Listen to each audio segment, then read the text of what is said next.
이거는 아마 모두 궁금해하실 것 같은데 미슐랭 심사를 할 때 정말 전화 안 주고 소식 네. 하나 없이 몰래 오시나요? 에이 이건... 좀 인지는 네. 하시겠지. 아니, 네. 건너건너는 소식을 주겠지. 네. 이게 이제 안녕하세요. 반갑습니다. 유민주 셰프입니다. 요리를 꿈꾸시는 분들이라면 누구나 다 설레야 하는 이 단어가 있죠. 바로 미슐랭. 오늘 귀한 분을 저희가 모시고 이 미슐랭에 대한 단어부터 시작해서 미슐랭이 도대체 어떤 것인지 자세하게 저희가 낱낱이 파헤쳐 보겠습니다. 박무연, 모키 미슐랭 셰프님 모셨습니다. 안녕하세요. 네, 안녕하세요. 반갑습니다.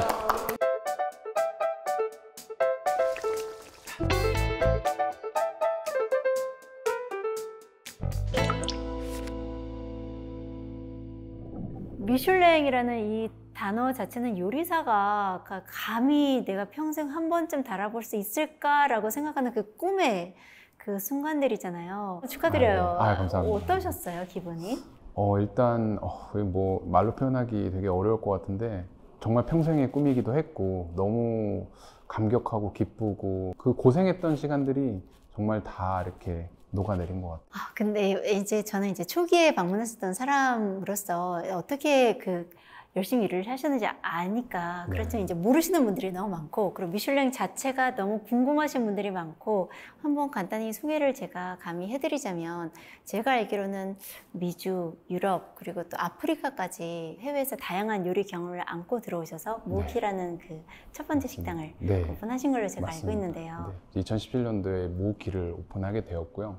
또 이 미슐랭 가이드에서 처음에 저희가 오픈했을 때 첫 해에 이렇게 별을 주시게 돼가지고 굉장히 좀 영광스럽게 지금까지 레스토랑을 운영하고 있습니다. 그럼 이 미슐랭이 너무 궁금해요. 미슐랭 자체가 이거는 아마 모두 궁금해하실 것 같은데 미슐랭 심사를 할 때 정말 전화 안 주고 소식 하나 없이 몰래 오시나요? 에이 좀 인지는 하시겠지. 아니, 네. 건너건너는 소식을 주겠지. 네. 이게 이제 정말 절대 알 수 없게 오고요. 뭐 예를 들어서 예전에 영화 같은 데 보면 뭐 이렇게 포크를 떨어뜨리고 뭘 막 시키고 봤어요.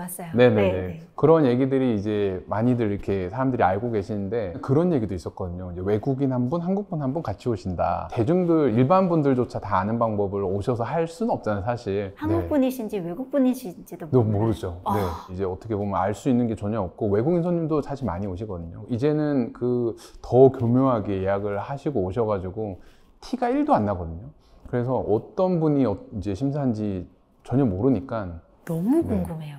그렇죠. 그러면 이제 국내에서 미슐랭 가이드가 이제 본격적으로 발간이 될 거다라고 그 소식이 기사에서 접하신 순간부터 언젠가 우리 가게에 오겠구나라는 그 긴장감을 매일 놓지 않으셨다는 얘기잖아요. 그렇죠.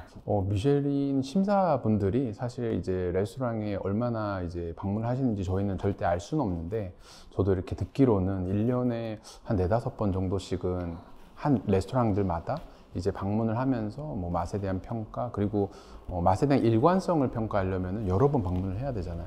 그래서 이제 그렇게 방문을 하는 걸로 알고 있고요. 항상 긴장감을 놓칠 수가 없는 상황이네요. 네, 그렇죠. 한 번 만약에 좋은 평가를 받았다고 해도 그 다음번에 방문하셨을 때 별로면 또 이렇게 마이너스가 될 수도 있는 부분이니까 보통 처음에는 등재가 될 때는 정보를 이제 요구를 해야 되니까 내용이라든지 연락을 한번 오기는 하고요. 왜냐하면 요거는 이제 그 심사는 아니고 간단한 질문이랑 정보 같은 거 이제 책에 등재된다.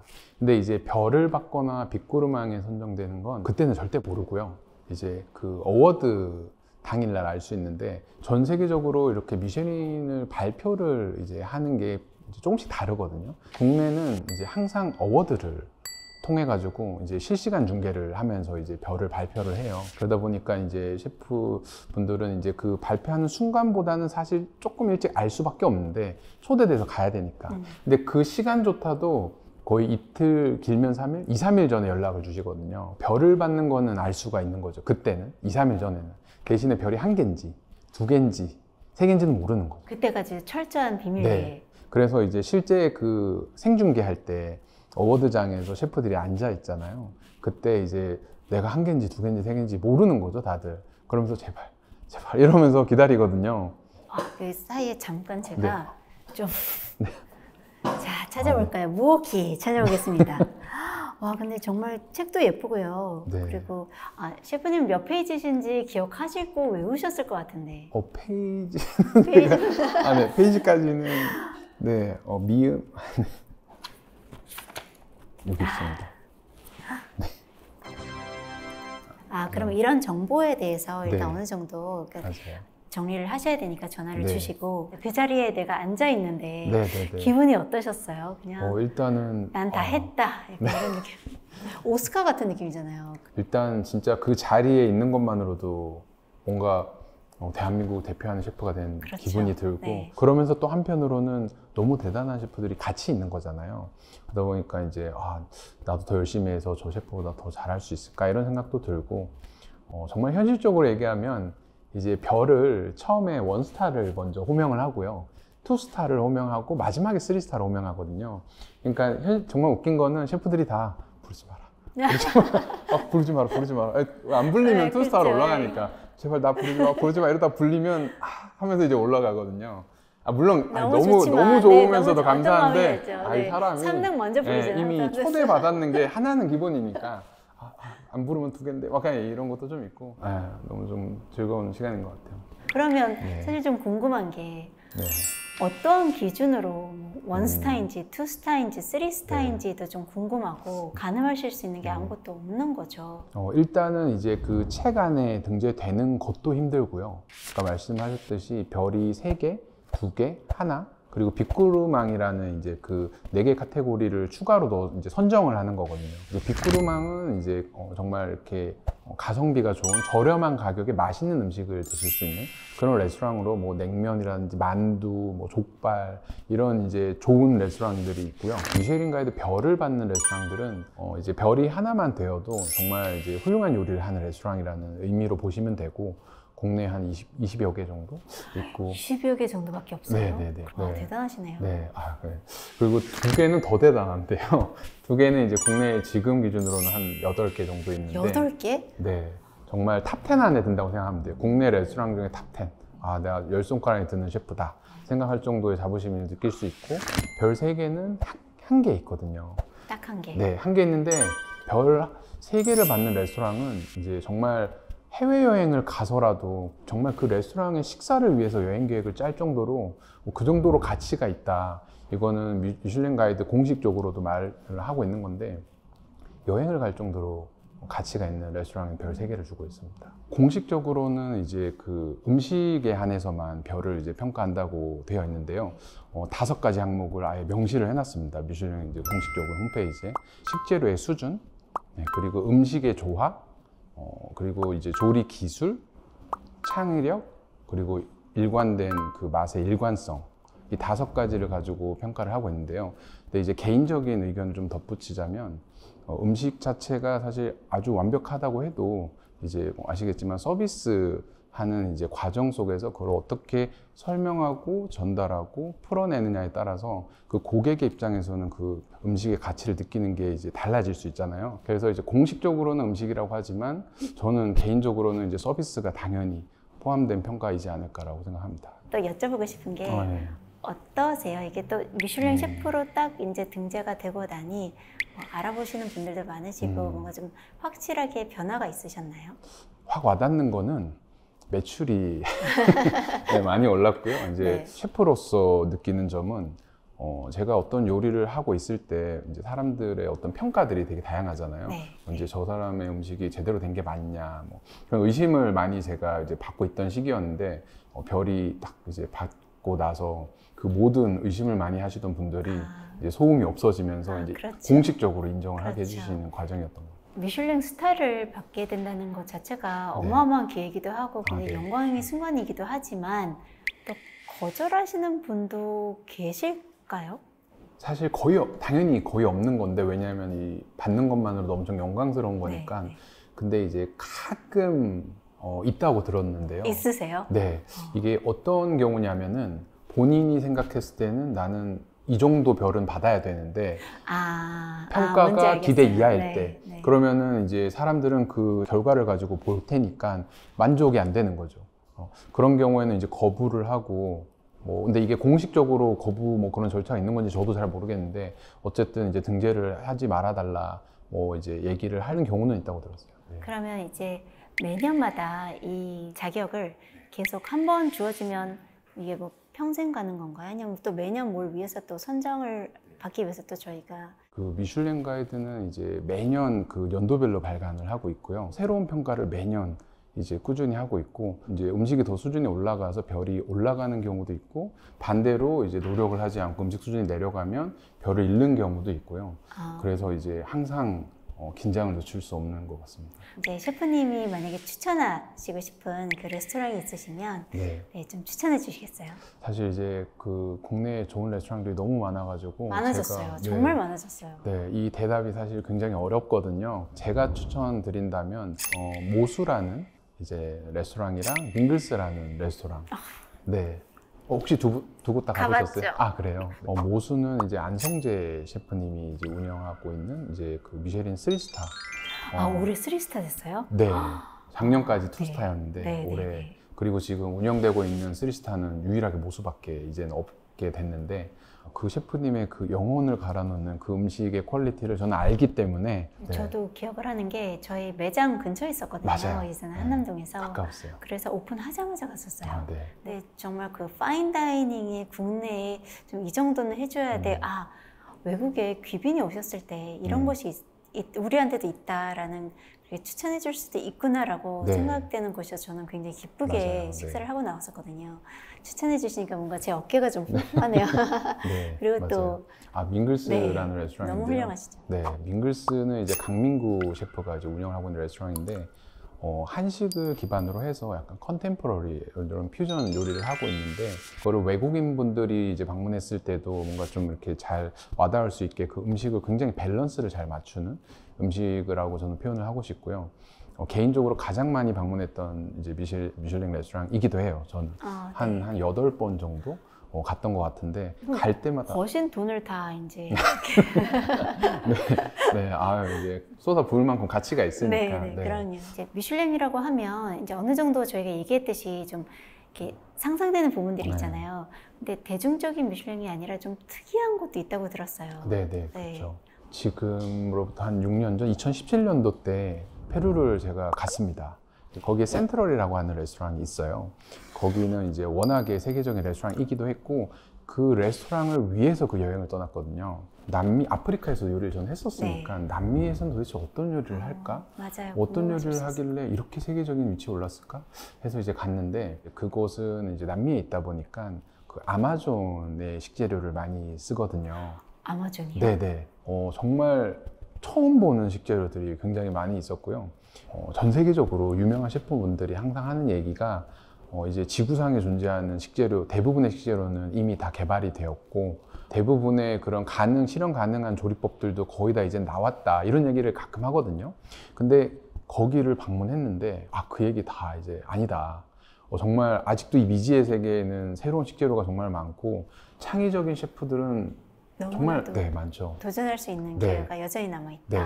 그 셰프님은 정말 창의적인 셰프가 정말 희귀한 식재료들을 만난 거죠. 그러다 보니까 상상을 초월하는 음식들이 이제 많이 나오는데, 그 경험 하나만으로도 사실 저한테는 지금까지도 엄청나게 많은 영감을 주고 있거든요. 지금 이렇게 인터뷰에서 얘기를 할 정도로. 아까 처음 말씀드렸듯이 미슐랭 3스타 정도 되는 레스토랑은 정말 여행의 주 목적이 될 정도로 가치가 있다라고 생각을 하고, 센트럴이라는 레스토랑은 이제 거기는 미쉐린 가이드가 발간이 안 돼서 별은 없지만, 제가 봤을 때는 당연히 별 3개 정도의 가치가 있는 레스토랑이라고 생각합니다. 맛있는 음식은 정말 많잖아요. 뭐 사실 치킨도 맛있고 피자도 맛있고 다 맛있는데, 뭔가 그들의 세계에서의 이제 최고의 높은 경지에 이르신 분들은 맛으로 평가를 다 할 수는 없지 않을까. 맛으로만 평가하지 않고 뭔가 이렇게 막 실험적이고 창의적인 음식을 하는 분들을 좀 많이 지켜보고 좀 많이 좀 관심 가지고 배우려고 저도 하고 있고, 저도 조금씩은 그런 부분을 좀 해야 되지 않을까라는 생각도 하고 있습니다. 뭔가 시도하지 않았던 거에서 조금 더 용기를 내어보고, 그쵸. 그리고 남들이 해보지 않았던 부분에서 좀 더 퍼포먼스 부분들을 좀 생각을 해보시고, 미슐랭을 이제 좀 방문하기 전에 우리가 좀 준비해야 될 꿀팁 같은 게 있다고 하시면 그 자체를 즐기러 가시는 분들도 많으실 것 같아서 어떤 마음을 가지고 가야 되는지. 미슐랭 가이드에 이제 등재된 별 레스토랑 같은 경우에는 그 공간에서 이제 얻어낼 수 있는 많은 경험들을 이제 사실 얻으러 가는 건데, 음식은 어떻게 보면은 비중이 크면서도 또 작을 수도 있는 거거든요. 왜냐하면은 그 공간에서는 좋은 음식도 먹지만 좋은 서비스도 받고, 그리고 이제 좋은 와인도 마시고 굉장히 좀 다양한 경험을 하게 되는데, 이제 몇 가지 팁을 드리자면, 미쉐린 레스토랑은 이제 전부 다 좋은 소믈리에들이 계시거든요. 정말 대한민국을 대표하는 소믈리에 분들이 레스토랑에 다들 계세요. 이제 이 음식이랑 가장 잘 어울리는 와인을 전문 소믈리에가 선정을 해가지고 같이 드셔보시라고 추천해주는 와인 페어링이 있는데, 와인 페어링을 해서 와인이랑 음식을 같이 드시면 음식만 드시는 것보다 더 맛있게 드실 수 있어요. 수치로 표현하자면 음식이 8이면 와인 페어링을 하면 음식을 9로 드실 수 있는 거죠. 네, 그래서 와인 페어링을 꼭 추천받아서 같이 드시면 좋을 것 같고요. 와인 선택이 너무 중요하겠네요. 아, 그렇죠, 그렇죠. 너무너무 중요하죠. 그리고 두 번째는 이제 보통 기념일이나 생일이나 이렇게 좀 특별한 날 많이 방문을 하시거든요. 물론 그냥 먹고 싶어서 이렇게 오신 분도 계시지만, 그렇게 기념일에 방문하셨을 때 레터링 서비스, 대부분의 미슐랭 레스토랑들은 이제 그런 서비스를 해주는데, 뭐 기념일을 이렇게 뭐 영어로 생일이나 이렇게 초도 좀 꼽아주고요. 그거는 이제 신청을 하면 해드리고, 말씀 안 해주시면 안 해드리는 거다 보니까 꼭 말씀해 주셔가지고 그 서비스를 받으면 좋을 것 같습니다. 어려운 질문 드릴게요. 아, 네네. 그럼 셰프님이 생각하는 좋은 요리란? 좋은 음식에 대한 생각은 뭐 끊임없이 했지만, 지금 만약에 여쭤보신다면 어떤 구체적인 것라기보다는 내 음식을 드시는 분들을 진심으로 생각하는 그 과정을 통해서 만들어진 요리가 가장 좋은 요리가 아닐까. 예를 들면은 그게 뭐 가족이 될 수도 있고요, 뭐 부모님, 자녀가 될 수도 있고, 정말 가까운 사람이 될 수도 있고, 좋은 음식의 개념은 저는 그런 드시는 분들의 마음을 항상 생각하고 만든 음식이 아닐까. 예, 요리라는 게 저도 오래 해봤는데 가장 결과적으로 남는 건 사람이 만들다 보니까 네. 그 만들어준 사람에 대한 그 마음이 느껴지는 요리가 굉장히 네. 좋은 요리라고 맞아요. 저는 생각을 네. 하는데, 비슷하게 생각하시는 것 같아요. 네. 네. 이 자리가 또 어떻게 보면 셰프님을 다 바라보고 있는 자리니까 네. 우리 네. 레스토랑이 이것만큼은 정말 모든 분들이 다 드셨으면 좋겠다. 네. 나의 작품이다라고 좀 소개해 주실 메뉴가 있으신지도 궁금해요. 좀 이렇게 우연히 나온 메뉴기도 하지만, 그 무오키 에그라고 제가 워낙에 아끼는 메뉴라 무오키 이름을 넣었거든요. 근데 계란 요리는 아닌데 닭 가슴살로 만든 부드러운 무스와 포아그라, 뭐 트러플, 버섯으로 만든 요리가 있는데요. 그 에그 요리를 이제 손님들도 가장 좋아하시고 제가 가장 아끼는 메뉴. 그러면 셰프님의 요리 철학이 저는 좀 궁금해요. 네. 이것도 정말 어려운 질문 중에 하나인데, 어떤 맛있는 음식을 해야 될까? 어떤 식재료를 쓰는 요리를 해야 될까? 라는 고민을 항상 하기는 하지만, 그 가장 아래에 근본이 되는 거는 저는 위생이라고 생각하거든요. 그러니까 이 철학에 대한 질문의 가장 근본적인 거는 음식에 대한 시선인데, 아무리 화려하고 대단하고 맛있는 음식을 해도 좋지 않은 식재료를 쓰거나 비위생적인 과정을 통해서 완성된 음식은 저는 가치가 없다라고 생각을 하거든요. 조금 더 맛있는 거, 조금 더 재밌는 거, 그거보다 일단 근본적으로 저희 몸을 아프게 하면 안 되니까. 그래서 저는 이 위생적인 부분이 너무 좀 재미없는 답변일 수도 있지만 가장 중요하다고 생각합니다. 어느 정도 예측을 했었던 게 뭐냐면, 제가 초창기에 방문했었는데 네. 오픈 키친이시잖아요. 와, 얼마나 자신감이 있으시면 네. 이 공간이 이렇게 다 깨끗할까라고 네. 굉장히 감동을 받았던 적이 네. 있었어요. 제 기억에는 파인다이닝에서 정말 깨끗하고 저 끝까지 네. 다 보이는 키친은 정말 처음이었었던 것 같아요. 네. 네. 마지막으로 이 질문이 가장 어려울 수도 있는데 셰프님의 꿈을 네. 한번 여쭤볼까 해요. 일단 저는 당연히 이제 별을 하나를 지금 받은 상황이다 보니까 이게 언제가 될지는 모르겠어요. 근데 5년 뒤, 10년 뒤, 20년 뒤가 될 수도 있지만 다음 단계인 별 2개를 꼭 한번 받아보고 싶고요. 네, 만약에 가능하다면 죽기 전에 3개까지. 와, 멋지신데요? 네, 네, 가능하다면. 이제 꿈이란 뭐 그런 거잖아요. 그럼요, 네, 네. 그럼요. 네, 그래서 이제 그 꿈을 향해 아마 제 인생을 바치지 않을까 생각이 듭니다. 항상 멋지셨지만 앞으로도 더 멋져지실 박미원 셰프님의 꿈을 저는 응원합니다. 앞으로도 더 응원할게요. 네, 감사합니다. 감사합니다. 감사합니다. 함께해 주신 여러분 감사합니다.